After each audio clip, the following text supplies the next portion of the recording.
Hello बच्चों, let us read the question. Two different types of rubber are found to have the stress strain curves as shown. दो अलग अलग type की rubber है ना, जिसका स्ट्रेस स्ट्रेन कर्व इस तरह से दिया हुआ है. ये मटेरियल ए है, मीन्स रबर ए है, और ये रबर बी है. ठीक है, तो अब यहाँ देखते हैं, जरा इस ग्राफ को समझते हैं कि यहाँ पर जो ये फर्स्ट ग्राफ है जिसमें क्या हो रहा है. ठीक है, स्ट्रेस के बढ़ाने पर इस तरह से मटेरियल का स्ट्रेन भी क्या होता जा रहा है, बढ़ता जा रहा है.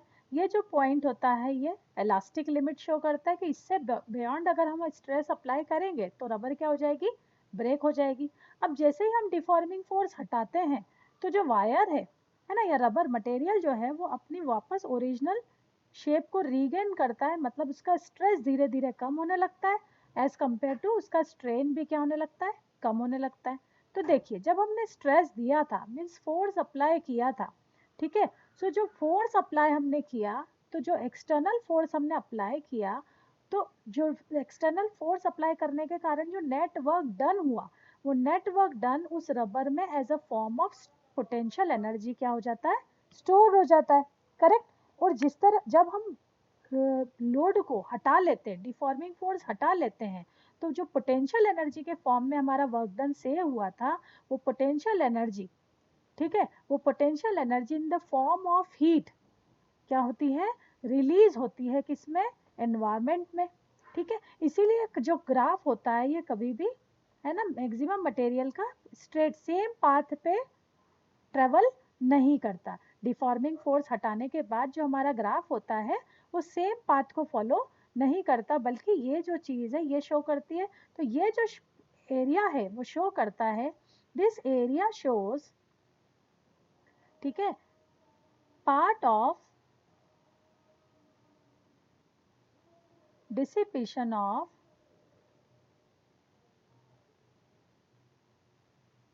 एनर्जी. ये वो एनर्जी है जो एनवायरमेंट में रिलीज हो गई है. तो इसका मतलब है अगर ग्राफ में ये एरिया जितना ज़्यादा है, ठीक है, जिस ग्राफ में ये एरिया जितना ज़्यादा है उतनी ज़्यादा एनर्जी क्या हो गई है, एनवायरमेंट में रिलीज हो रही है. सो मटेरियल ए जो है उसमें कम एनर्जी रिलीज हो रही है, और मटेरियल बी जो है हम कह सकते हैं उसमें ज़्यादा एनर्जी रिलीज हो रही है. तो सबसे पहले हम की कॉन्सेप्ट जो है वो लिख लेते हैं. ठीक है, area of curve is equals to energy dissipate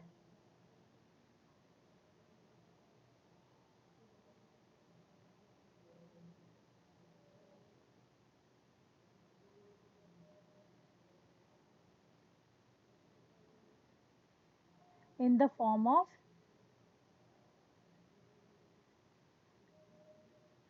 heat. है ना, यही हमारा जितना एरिया है वो ये बताएगा कि कितनी एनर्जी डिसिपेटेट हुई है in the form of heat. Okay, तो चलिए, दो तरह के रबर को, है ना, एक तो यहाँ पर शॉक एब्जॉर्बर वर्ड यूज किया गया और दूसरा है टायर्स. तो देखते हैं शॉक एब्जॉर्बर कैसे होना चाहिए.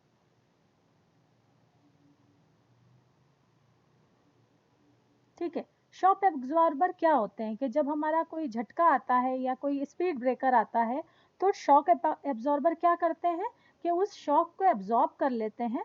ठीक है, और जब वो रीलोड होता है तो बहुत इजीली उसको क्या करते हैं, है ना, रीलोड होते समय ये जो ग्राफ है वो भी उतना ही स्मूथ होता है. तो शॉक एब्जॉर्बर बनाने के लिए, ठीक है, सो एरिया ऑफ जो डिसिपेशन होना चाहिए, उसका जो एरिया होना चाहिए, है ना, वो क्या होना चाहिए, कम या ज़्यादा.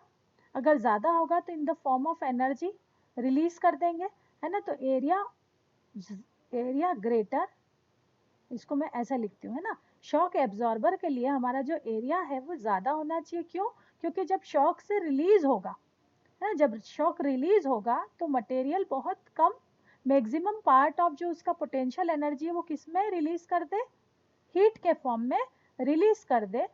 ठीक है, और जो व्यक्ति है, जो पर्सन है, उसे कम से कम शॉक अप्लाई हो.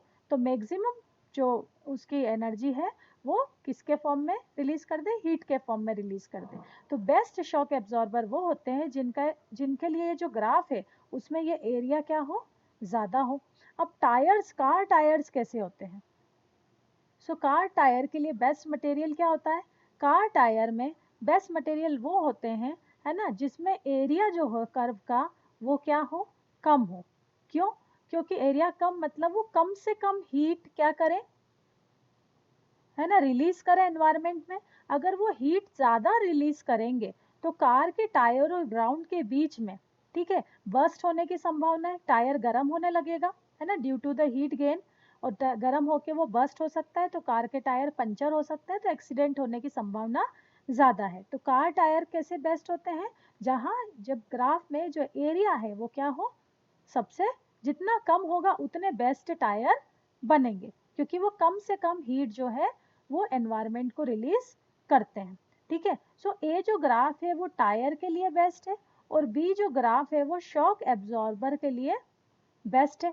तो चेक करते हैं which one is correct. B is suitable for car wire, तो ये तो ऑप्शन गलत हो गया। A is suitable for car wire, B is suitable for shock absorber, तो this one is correct. A is suitable for shock absorber, this one is correct, and none of these, so option 2 is correct, है ना, second option is correct. I hope this is clear to you. Thank you.